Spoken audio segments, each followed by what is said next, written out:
বুঝলি অজয়, এবার আমি একটা দারুণ সিদ্ধান্ত নিয়েছি।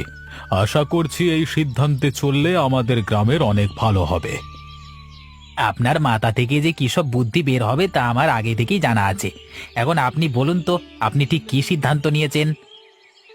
দেখ, বাজারে পেঁয়াজের চাহিদা কিন্তু অনেক, আর আমরা জানি গাছ লাগালে গাছে অনেক ফল ধরে। তা নয় বুঝলাম, কিন্তু পেঁয়াজের সাথে ফলের কি সম্পর্ক? সম্পর্ক আছে না। আমরা যদি সারা গ্রামে পেঁয়াজ চাষ করি, তাহলে তো গ্রামের সমস্ত গাছ জুড়ে পেঁয়াজ হবে, তাই না?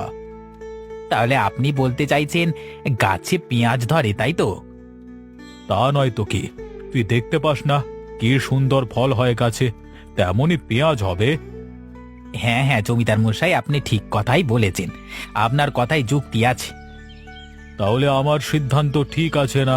এবার আমি সারা গ্রামে পেঁয়াজের চাষ করব। সমস্ত কিছু ব্যবস্থা কর।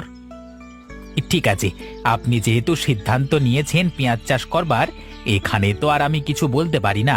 আপনি গ্রামের জমিদার, আপনার আদেশ তো মানতেই হবে। কি লোকসানটাই হলো বলো তো দেখি। এবার চাষবাস কিছুই হলো না। সারাটা বছর চলবে কিভাবে আমাদের? আমাদেরই কপাল, ওই বোকা জমিদারের পাল্লায় পড়ে আমাদের ঘর সংসার সব ধ্বংস হয়ে যাচ্ছে। কি করব গিন্নি, জমিদারের ইচ্ছের বিরুদ্ধে আমরা কিছুই করতে পারি না। তাহলে জমিদার বাবু রেগে যান। তাই বলে এই গ্রামের সমস্ত কৃষকেরা এভাবে অনাহারে দিন কাটাবে? এভাবে তাদের লোকসান হতেই থাকবে? কি আর করবার, জমিদারের মাথায় তো আমরা ভালো বুদ্ধি ঢোকাতে পারি না। ওনার মাথায় যে বুদ্ধি আসে তিনি সেই কাজই করেন। এই সব কাজকে তুমি বুদ্ধি বলছো? এই জমিদার মশাইকে কে জমিদার বানিয়েছে? কিভাবে জমিদারি করতে হয় সেটাও এখনো পর্যন্ত জানে না। বংশ পরম্পরায় জমিদারি করে আসছে ওরা। তবে চন্দ্রকান্ত বাবু যে এত বোকা হবেন সেটা কেউই ভাবতে পারেনি। আচ্ছা, এসব কথা বাদ দাও। এখন তুমি বলো তো, আমাদের কি হবে? আমি কিছু জানি না গো গিন্নি, আমার মাথায় কিছুই আসছে না। এভাবে লোকসান হলে হাতে টাকা পয়সা আসবে কিভাবে?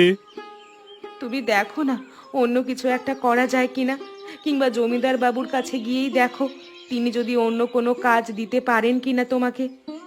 সেটাই করতে হবে দেখছি, এছাড়া তো আর কোনো উপায় নেই। কিন্তু জমিদার বাবু আমার কথা শুনবে কিনা কে জানে। তুমি একবার বলেই দেখো। ঠিক আছে, তাই হবে। বলছি জমিদার মশাই, আনন্দ কিন্তু একটু বেশি বেশি করছে। প্রত্যেকদিন আমাকে এটা ওটা বলছে যেন আমি তার জমিতে জমি ফেরত দিই। কেন? কেন ও তোর কাছে জমি চাইছে কেন? তুই এ গ্রামের জমিদার নাকি আমি এ গ্রামের জমিদার?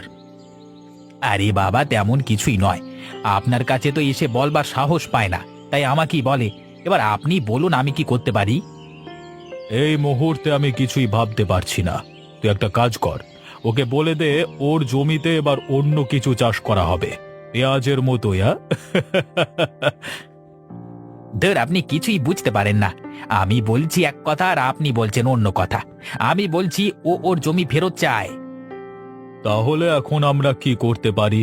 তুই আমাকে একটু বুদ্ধি দে। তোকে শুধু শুধু পয়সা দিয়ে রেখেছি কেন আমি? আমি বলছি কি, ওর একটা বড় সড়ো ক্ষতি করে দেন। বাজারে ওর একটা ছোটখাটো দোকান আছে, ওই দোকানে আগুন ধরিয়ে দিলে এসব জমির কথা মাথা থেকে চলে যাবে। ঠিক আছে, তোর কাছে যদি এটা ভালো মনে হয় তাহলে চল আমরা এটাই করি। আচ্ছা বেশ, আজকে রাতে অথবা আগামীকাল রাতেই ওদের দোকানে আমি আর আপনি মিলে আগুন ধরিয়ে দেব। জানো বুড়ি, তারপর কি হলো? তারপর আমি ভেবেছিলাম চিনিও গাছে ধরে আর গরুর দুধ দেয় মোষে। তাহলে তুমি বলো, গরুর দুধ গাছে ধরা উচিত ছিল না? কি বললেন আপনি? এসব আবার কেমন কথা? গরুর দুধ গরুতে দেবে, সেটা আবার গাছে ধরবে কিভাবে? আর চিনি বা গাছে ধরে কিভাবে? চিনির সঙ্গে গরুর দুধের কি সম্পর্ক? তোমার মাথায় তো দেখছি কিছুই নেই। তুমি তো কিছুই বুঝতে পারো না। সবাই আমাকে বোকা জমিদার বলে, কিন্তু আসল বোকা তো তুমি। আমি বোকা? আমি আবার কি বোকামি করলাম? এই যে আমি তোমাকে এতগুলো কথা বললাম, কিন্তু তুমি কোনোটাই বুঝতে পারলে না, এটা বোকামি না? আপনি আদেও আমাকে বোঝার কোনো কথা বলেছিলেন? আপনি আমাকে কি বলেছেন? আপনি তো নিজেই বুঝতে পারেননি, আমি বুঝবো কিভাবে? আশ্চর্য, আমি তোমাকে এতগুলো কথা বললাম আর আমার কথা আমি বুঝবো না? আমি অবশ্যই বলছি আমার কথা। আজকে যে কার মুখ দেখে ঘুম থেকে উঠেছিলাম কে জানে, জমিদারের পাল্লায় পড়তে হলো আমাকে। আমার মাথাটাই খারাপ করে দেবে। কি হলো, তুমি কিছু বলছো নাকি? না জমিদার মশাই, আমি আবার কি বলবো? আমি এটাই ভাবছিলাম যে আপনি যা বলেছেন সেটাই সঠিক, আমি বুঝতে পারিনি। দেখলে তো, আমার কথা মিলে গেল। দেরিতে হলেও তুমি বুঝতে পেরেছো আমার কথাই সঠিক। হ্যাঁ হ্যাঁ, বুঝতে পেরেছি। এবার আমাকে দয়া করে ছেড়ে দিন, আমি আর এখানে বসে থাকতে পারবো না, তাহলে আমি নিশ্চিত পাগল হয়ে যাব। মানে? মানে কিছু না, ওদিকে আমার ছেলে ছেলের বউ আমার জন্য অপেক্ষা করছে, তো আমাকে যেতে হবে। আচ্ছা বেশ, যাও, আবার একদিন এসো। আর জীবনেও এদিকে আসবো না।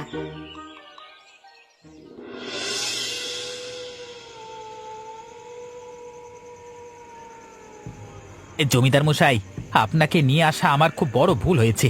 এবার তো মনে হচ্ছে আপনার জন্য আমরা ধরা পড়ে যাব। কি বললি তুই? এত বড় সাহস! আমার জন্য কাজ করতে এসেছিস, আবার আমাকে কথা শোনাচ্ছিস? আমাকে না নিয়ে এসে তুই একা কিভাবে কাজ করবি? আপনাকে আমি কথা শোনাতে যাব কেন জমিদার মশাই? আপনি আমার কথা ঠিক বুঝতে পারেননি। এই দেখুন, আপনাকে নিয়ে এসেছি, এবার যদি ধরা পড়ে যায় আপনিও মানুষের হাতে মার খাবেন। এটা অবশ্য তুই ঠিক কথাই বলেছিস। তাহলে এখন কি করব? কি আর করবেন, এসেই যখন পড়েছেন আমার সাথেই থাকুন। তবে সাবধান, কোনো ধরনের কোনো বোকামি এখানে বসে করবেন না, তাহলে কিন্তু একদম শেষ। না না না না, আমি তোকে কথা দিচ্ছি, আমি কোনো ধরনের বোকামি এখানে বসে করব না। কাজটা ঠিকঠাক ভাবে করে তারপরেই বাড়িতে ফিরে যাব। যাই হয়ে যাক না কেন, আপনি দয়া করে কোনো ধরনের কথা বলবেন না। কাজটা করতে হবে চুপি চুপি। আচ্ছা, তাহলে কত দেরি করবি? এবার কাজটা কর।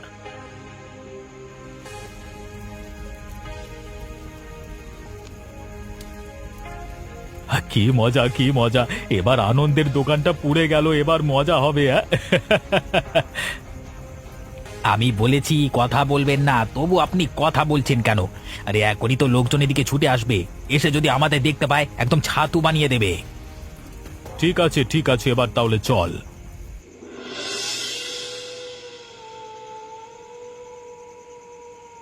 ওগো, আর কত কাঁদবে? ওঠো, চলো কিছু খেয়ে নাও। সেই সকাল থেকে না খেয়ে আছো তুমি। কিভাবে খাবো গিন্নি? ওই দোকানটাই তো আমার সব ছিল। কৃষিকাজের অবস্থা তো তুমি দেখতেই পাচ্ছ। এখন আমাদের কি হবে? যা হওয়ার হবে, তা পরে দেখা যাবে। এখন তুমি আগে খেয়ে নাও তো। এইভাবে না খেয়ে থাকলে তুমি আরো অসুস্থ হয়ে যাবে। অসুস্থ হওয়াই ভালো। এমন জীবন আমি আর রাখতে চাই না। দরিদ্রের থেকেও দরিদ্র হয়ে গেলাম আমি। এমন জীবন রেখে আর কি লাভ? এমন কথা বলতে নেই গো, দেখবে আমাদেরও ভালো দিন আসবে। তুমি আমাকে সান্ত্বনা দিচ্ছ গিন্নি, কিন্তু নিজের মনের অবস্থাটা তো তুমি বোঝো। তোমাকে সান্ত্বনা কে দেবে? আমার মনে কোনো কষ্ট নেই। দেখো, আমি একদম ঠিক আছি। আমি জানি আমাদেরও ভালো সময় আসবে। দেখা যাক, সে ভালো সময় কবে আসবে। ভালো সময়ের অপেক্ষা করতে করতে প্রতিদিন খারাপ সময় এগিয়ে আসছে। এই কাজ যারা করেছে তাদেরকে আমরা অবশ্যই খুঁজে বের করব। তাদের শাস্তি হবে, তুমি দেখে নিও। সেটাই যেন হয়। আমি এটাই প্রার্থনা করি ওপরওয়ালার কাছে। কি হলো মা, তুমি এভাবে বসে আছো কেন? মন খারাপ নাকি তোমার? কি চিন্তা করছো এত? কি আর চিন্তা করব বাপ, সংসারের কথাই চিন্তা করছি। গ্রামের অবস্থা তো দেখতে পাচ্ছিস, দিন দিন খারাপ হয়ে চলেছে। তাতে কি হয়েছে? খারাপ অবস্থা এখন আছে, কয়েকদিন পরে আবার ভালো হয়ে যাবে। এটা নিয়ে এত চিন্তা করবার কি আছে? চিন্তা করার কিছু থাকবে না। জমিদার মশাইটা শুরু করে দিয়েছে গ্রামে, তাতে গ্রামের মানুষ শান্তিতে কিভাবে থাকবে? আমাদের সংসারটাই বা চলবে কিভাবে? এসব নিয়ে তোমাকে এত চিন্তা করতে হবে না মা। শেষে দেখবে তুমি অসুস্থ হয়ে গেছো, আমি তো আছি, আমার উপরে ভরসা রাখো। গ্রামে কাজ বাজ না থাকলে, চাষাবাদ না করতে পারলে তুই নিজেই বা কি করতে পারবি সংসারের জন্য? কিছু তো অবশ্যই করব, সংসারকে বাঁচানোর চেষ্টা করব। না মা, তুমি এসব নিয়ে চিন্তা করো না তো। তোমার ছেলে কি মরে গেছে? চিন্তা তো করতে চাই না, তবুও চিন্তা এসে মাথায় ভর করে। সবার আগে আমি তো তোর মা, এই সংসার তোরও আগে আমার। এই সংসারের কথা আমি চিন্তা করব না? আমি জানি মা, তুমি এই সংসারকে খুব ভালোবাসো। এই সংসারকে ভালো রাখবার দায়িত্ব এখন আমার। তুমি সব আমার হাতেই ছেড়ে দাও। দেখিস বাপ, আবার যেন সংসারের কিছু না হয়। এই সংসার আমার কাছে সব, যেভাবেই হোক এই সংসারকে ভালো রাখিস। আমাকে সত্যি কথা বলবি, মিথ্যে কথা বলবি না। যদি ধরা পড়ে যে তুই মিথ্যে কথা বলেছিস, তাহলে কিন্তু তোর খবর আছে। আশ্চর্য, তুমি আমার সাথে এমন করছো কেন? আমাকে এভাবে ধরে আছো কেন? আমি কি মিথ্যে বলেছি আবার? তোকে আমি যা প্রশ্ন করব তার সঠিক উত্তর দিবি। কি জিজ্ঞেস করবে আমার কাছে?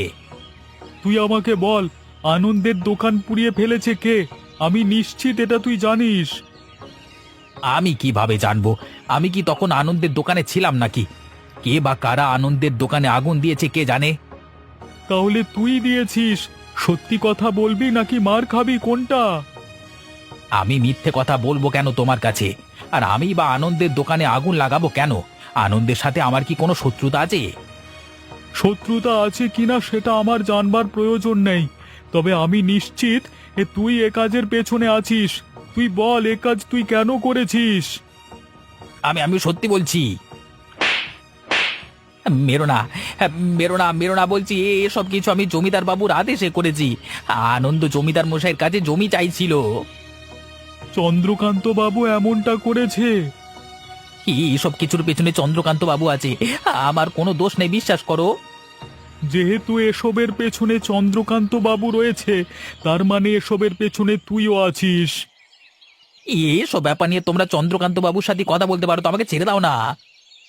ঠিক আছে, জমিদার বাবুর সাথে তো পরে দেখে নেব।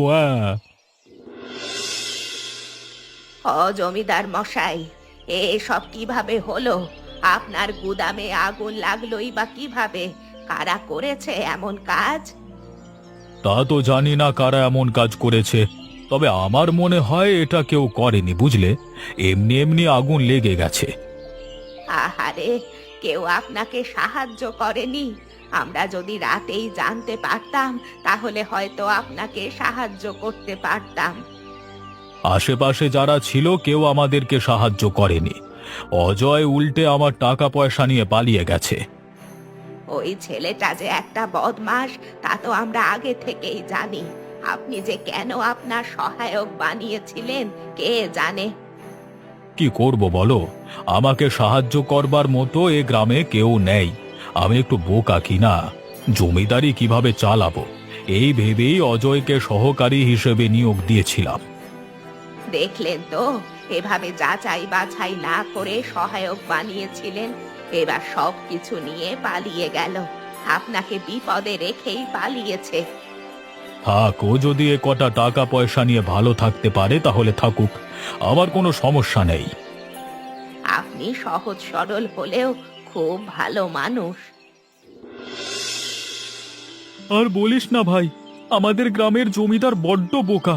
তিনি কিছুই বোঝেন না, একদম বাচ্চাদের মতো অবুঝ অবুঝ কথা বলে। একদম তাই। তিনি যতই খারাপ কাজ করুক না কেন, নিজে থেকে হয়তো কিছুই করেন না। ওই সাথে যে চামচাটা রয়েছে ওটা তো একদম বদমাইশ। জমিদার মশাই ওই বদমাইশের কথাতেই সবকিছু করত। তুই জানিস, আমার মাকে একদিন চন্দ্রকান্ত বাবু বলে চিনি নাকি গাছে ধরে, আবার গরুর দুধেরও নাকি গাছে হওয়া উচিত। কি বললে তুমি? এমন মানুষকে কে জমিদার বানিয়েছে বলো তো? কিছুই তো বোঝে না। কি আর করবার, বংশ পরম্পরায় এটাই তো চলে আসছে। চন্দ্রকান্ত বাবু কোনোভাবে জমিদারিটা ধরে রেখেছে। এই অজয়ের কথায় চন্দ্রকান্ত বাবু অনেক খারাপ কাজ করেছে, যার ফল গতকাল রাতে তিনি পেয়েছেন। অজয় নাকি সমস্ত টাকা পয়সা চুরি করে পালিয়েছে। আমাদের যত সর্বনাশ হয়েছে সবকিছুর পেছনে ওই, তাহলে একদম ছাতু বানিয়ে দেব। একদম ঠিক কথা বলেছ তুমি। আমরা শুধু শুধুই জমিদার মশাইকে দোষ দিচ্ছি, অথচ জমিদার মশাই একদম শিশু বাচ্চাদের মতো কিছুই বোঝেন না। আমার মনে হয় অজয় এখনো এই গ্রাম ছেড়ে কোথাও পালাতে পারেনি। এভাবে হুট করে পালিয়ে যাবে কোথায়? ও এই গ্রামের মধ্যেই আছে। ও যদি গ্রামের মধ্যে থাকে তাহলে ওর খবর করে দেব আমি। আমার দোকানে আগুন লাগানো, ওকে একদম মজা বুঝিয়ে দেব। একদম ঠিক কথা বলেছিস। একবার পাই ওটাকে, তারপর বুঝিয়ে দেব।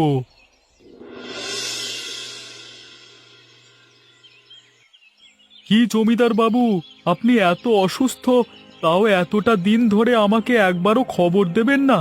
আপনি খবর দিলে তো আমি কবিরাজ নিয়ে আরো আগেই আসতে পারতাম। খবর দিয়ে আর কি হবে? গ্রামের এত মানুষ আমার অসুস্থতার খবর জানতো, কিন্তু কেউ একটি বারের জন্য আমাকে দেখতে আসেনি। পিতা হলেও সত্যি যে গ্রামের মানুষ আপনাকে এখন একটু ঘৃণা করছে। আপনি বড্ড অন্যায় করে ফেলেছেন জমিদার বাবু। এটা আমি এখন বুঝতে পারছি। কখনো কখনো হয়তো বোকামির ছলে অথবা অজয়ের পরিকল্পনায় অনেক কিছুই করে ফেলেছি। আমি বোকা মানুষ তো এত কিছু বুঝতে পারিনি। যাক, ওসব কথা বাদ দিন। এখন ওসব কথা না ভাবাই ভালো। ওসব তো আগেই চলে গেছে। ওসব না ভেবে কি আর উপায় আছে?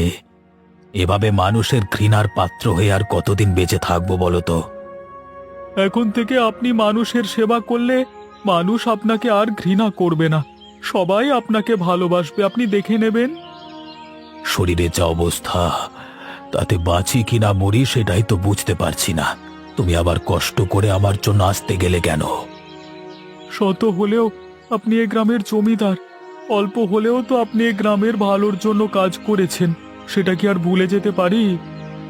তোমরা বড্ড ভালো, কিন্তু আমি তোমাদের অনেক ক্ষতি করেছি।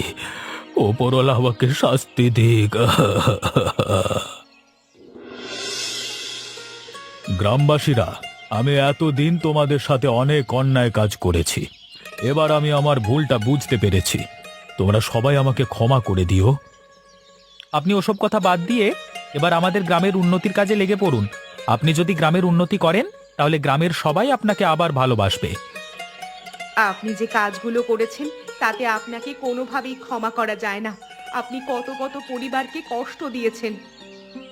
আমি সবই বুঝতে পারছি, তবে বিশ্বাস করো, কাউকে কষ্ট দেওয়ার কোনো ইচ্ছে আমার কোনো কালই ছিল না। আমরাও সবটা বুঝতে পারছি। আপনি ওসব নিয়ে চিন্তা করবেন না। আপনি শুধু স্বীকার করে নিন যে আপনি এতগুলো অন্যায় করেছেন। হ্যাঁ, আমি স্বীকার করছি আমি